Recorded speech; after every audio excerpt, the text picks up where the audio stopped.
Okay, boys, I'm just going to show you bits and bobs of a multiplayer game I've just played. It was a meme game, so I don't expect too much historical realism, but I thought it was quite interesting. Some of the tank builds that I saw some of the players using. I think one of the guys, I've got his name, but the host was was playing the USA. I think his name started with CJ something, and he showed some really interesting tanks and potentially a rather good meta for medium tanks. But this is giving you a general situation. I was playing as France. Rules were you could have two majors allied together. So France and Germany, myself and a German player teamed up. Unfortunately, I ended up becoming the air bitch because we needed the air supply to basically counter the USA and the UK's air supply. It was a very interesting battle. We had a Scandinavia player, we had a Spanish player, and an English player, and we had pretty much most of the game. But eventually, the UK players got kicked a few times, or they left a few times, and we eventually got a decent UK player who was able to counter us. And we had a Spanish player who did rather well. Well, he actually did very little, but he actually joined the war and allowed us to take Gibraltar. And we did very well. First, we invaded North Africa because I only had one guy there, and no one was paying attention to North Africa. So the Germans snuck in, took North Africa, and pushed forward. And then we held this line, and we cut off the Mediterranean and cut off pretty much the entire UK Navy. We then did a main sea line in Scotland, but due to the air supremacy, we had to hold, and then because of Barb, we had to withdraw. And eventually we had to withdraw from because of the Allied air supremacy in Africa as well. Which of course would have been countered if we had, say, an Italy player, or if Germany had annexed me, they could have gone more into air. The Italy player did bits and bobs, took the Balkans and was going to move into Romania, but was taking a bit too long. And in the end, I lost Indonesia to the Indians, who declared war on me. Eventually, I held them, but then they moved through Siam. I just didn't have enough troops to hold Siam, and so I had to withdraw, and my rubber was gone. In the end, I was able to hold the initial D-days using coastal forts, which basically made it impossible for them to attack me. But then they landed and attacked the German garrisons at The Hague and made it impossible for us to push because the Allied air supremacy is massive and their air is better. The Russian player declared war, but it's 1941, so he had very little game impact. However, the German player, because he had spent so much time on his air, couldn't actually couldn't actually build decent armor or build enough armor to counter push or do anything useful with it, which is unfortunate because he had to spend so much on air, and we simply just didn't have enough to counter the USA. That's why, of course, in historical games, the USA only joins like 6 months after the fall of France, rather than joining straight away. In any case, I just want to show you the tank template, so let's tag the USA. And let's take a look at this beautiful tank template he has. So he has done a 40 whip because he could afford it, and he made an awful lot of them. I believe he's got 8 Marines, 1, 2, 3, 4. He's got 5, 10 mediums, but only 5 in the Hague because he doesn't want overdue supply. And he's made something absolutely gorgeous. It is this bad boy. You see, he's got medium tanks, some mechanized. Lots of soft attack, lots of hard attack, lots of defense, lots of breakthrough, and look at that piercing. This will pierce pretty much anything and everything with that 40 whip. Unfortunately, the USA is probably one of the few nations that can do this because of their massive economic bonuses. However, let's just take a look at his production. We take a look at his tank chassis. So he's done for the advanced, but he's just done the improved medium tank chassis, which would be this fellow. Yeah, I believe. Improved medium tank chassis, so the 1941 tank chassis, and he's gone down to anti-tank 2. Now, what he's done with his tanks is he has gone up here, and he's gone improved high velocity cannon for that massive hard attack and that massive piercing.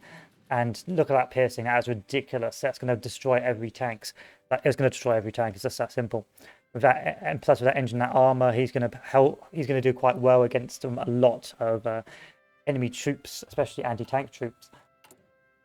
If you take a look at his actual armor values, 64, yeah, he can still get pierced, but the amount of damage he can do to enemy tanks is exceptional. But that's a very interesting tank build. Let's take a look at his reliability. 79% reliability, but he can produce so many. If you look at his production, he can produce 100 of those. That it doesn't really matter. and it's just a gorgeous looking tank. Look at that breakthrough, extra reliability, extra piercing. It's just a really, really good tank with decent speed, not very good speed, but still really good if once it can land, which means that D-Day is going to be even more potent than ever if they can get tanks on the beaches. He's just doubled. He's basically done the same tanks, but it's extremely impressive what he's done with his armor. Air-wise, he's shifted off to. He's only using Spitfire Mark 1s, but for the most part, the rest of his stuff is pretty simple. His Marines weren't that good, actually, but because there wasn't any garrisons really for the German forces on this sector, they were able to break through. You can see here that I was pretty much impenetrable, and I had enough AA in these areas to basically stop any tactical bombing.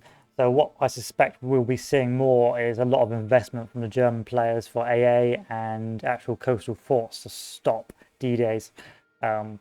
Unfortunately, we probably could have held them off for a bit longer, but we were eventually losing the air war, which was really difficult. If we tagged a Germany player now, he has got 5, 10, 50, only 20 planes, and he's got 3,000. He could have cracked out 3,000, like he could have dropped 3,000 more, but hey ho. And he did the improved heavy tank chassis, which of course has a lot, which is okay soft attack. I mean, it's not good at all. Like that's basic. Hard attack, basic. Hardness, okay. Armor, 93, that's okay.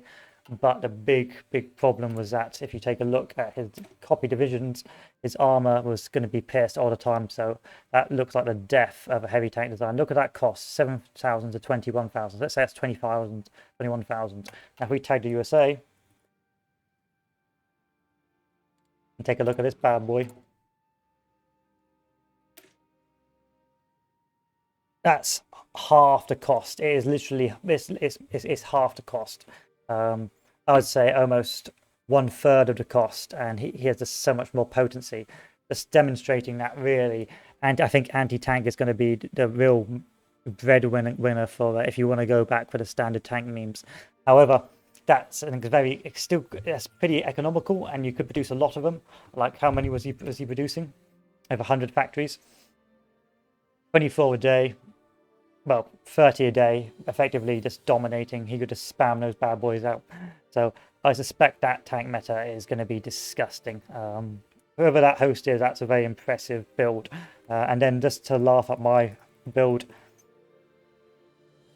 unfortunately I had bad stability going down the focuses for this meme, and I had some meme Marines, some meme defensive troops, and then for my light tanks, I just went for a light tank build just to fill up places to make a motorized and a mechanized blend, which they did okay against infantry. They did all right against infantry, but they did awfully against that heavy armor. I just couldn't pierce, and they just demolished me. And if you look at my production, most of my production was on air, just to help the Germany player because there wasn't any other air producers.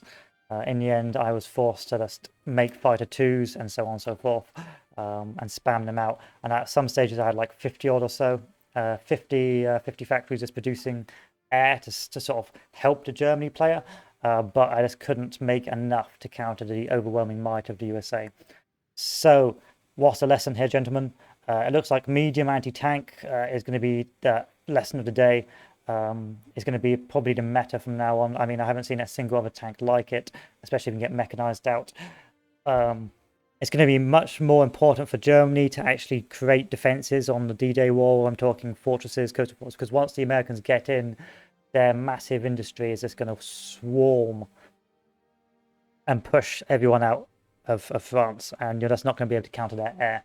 So you're going to see more AA, more coastal forts in this area, like the Atlantic Wall, lots more garrisons, tanks in reserve to counterattack and push. D-Day is going to be even more dangerous than ever, and you're really going to have to focus. It's going to be a real good struggle because, of course, you need to build a lot of logistics here to go and do Barbarossa. So at the same time, you're trying to build enough fighters to keep the air supremacy and, well, enough fighters and cast to keep the air at bay. You're also trying to D-Day, well, you're also trying to barb and build supply lines. So you're going to we're going to spend a lot of investment in infrastructure, railways, coastal forts and anti-air, and that is going to be devastating. So I suspect you're going to see a lot of potential rule shifts, potentially a stricter timeline for when the USA can join the war, and you're going to see, well, you're going to see D-Days just effectively winning the game after a certain period of time. The UK players, we had 5 UK players in the end because the first 3 were garbage, or the first 4 were garbage, and they just lost most of their coastal possessions, and then eventually,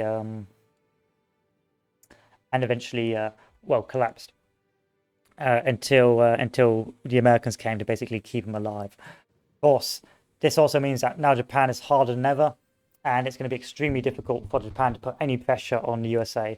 And it's unlikely that without that pressure, the USA is just going to be able to mainly focus on D-Day, and that's going to be extremely potent. If you had say a Hungary player and a Spanish player, then potentially this could balance it out. Maybe you're going to see some rule shifts to allow Spain to join the Axis. Maybe you're going to see some rule shifts to prevent the USA joining the war too early. But this was a meme game, so really you can't really make any speculation on that.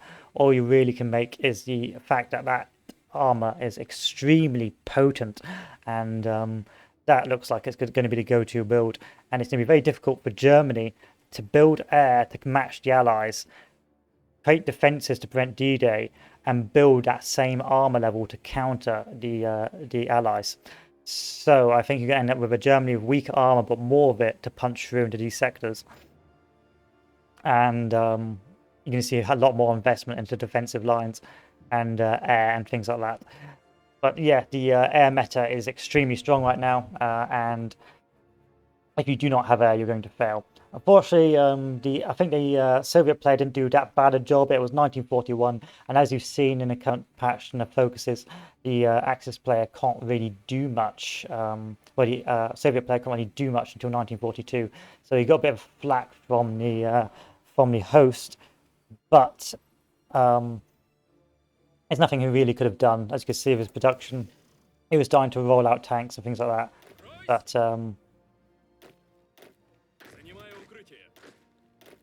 he had no air.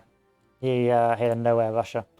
So he needed that land lease. And if we had CAS, which unfortunately we didn't have because the Germany player had switched all his tanks and CAS to fighters to fight the air war, then we probably could have started breaking. And especially if Italy had started invading Romania and counterattacking and moving into Ukraine, we probably could have started to break and push back.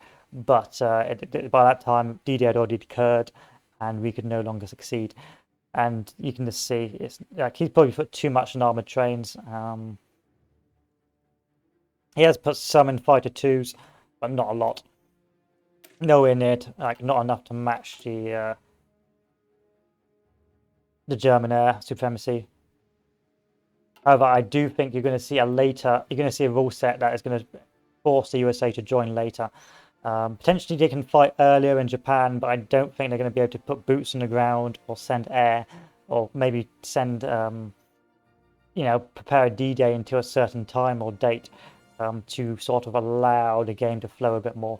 Rather, because the USA right now is really coming to its own with its air supremacy and its ability to tack bomb and things like that. Like when I was playing as France, I had to invest a lot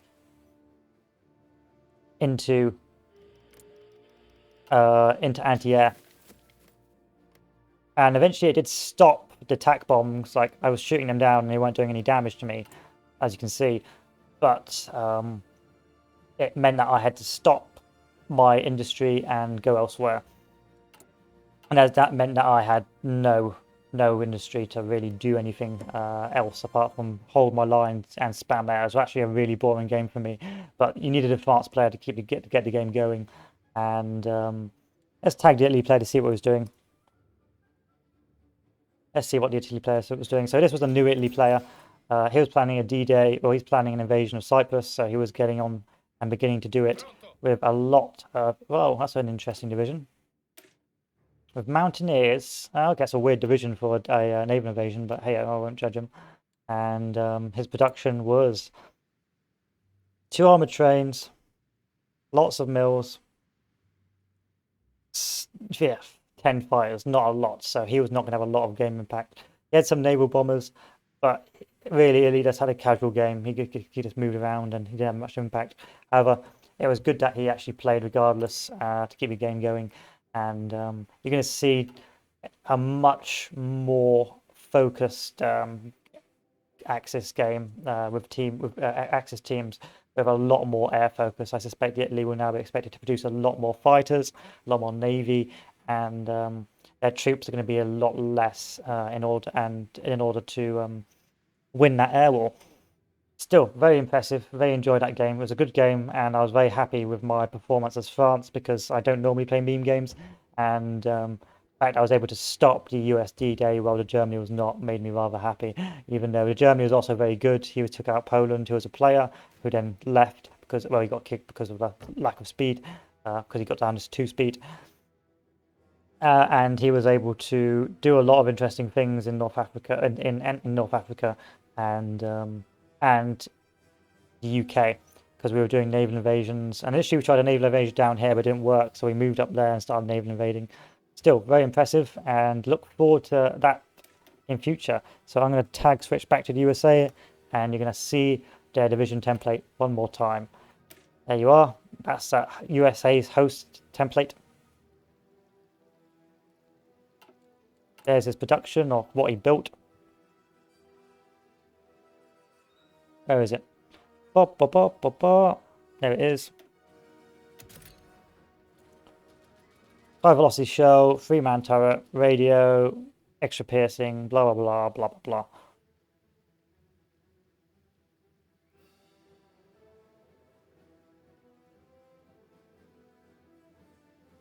Very good tank.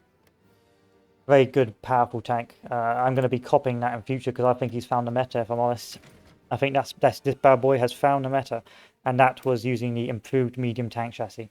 So you can literally just go research this one as the Germans or the Allies or whatever, and then this is going to be your main one to go. Because I don't think you're going to be able to get this high enough to stop that piercing, unless you spam armor like it's going out of business. But I don't think a lot of players are going to do that because it's too expensive. But that was very interesting. Anyway, thank you all for watching. I hope you have a good one, and adieu.